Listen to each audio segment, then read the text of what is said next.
Hi, this is Patty's Southern Kitchen, and I just want to bring you ladies and gents in and show you what I bought from Sam's. I bought white vinegar. I buy this because I use a lot of it. I use at least a half a cup in each load of clothes that I wash. I'm trying this new laundry detergent. I've never used it before, but I'm going to try it.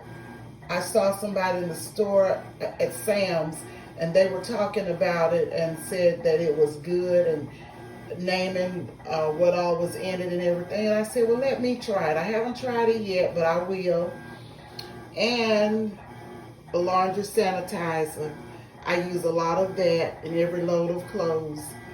And I just wanted to show you just a few things that I bought from Sam's when I went shopping. So I will talk to you soon. Just wanted to let you in my laundry room for a few seconds, and I will come back another time. Please like, share, and subscribe to my videos. I'll be doing some cooking, but I just wanted to show you some of my laundry products. Goodbye.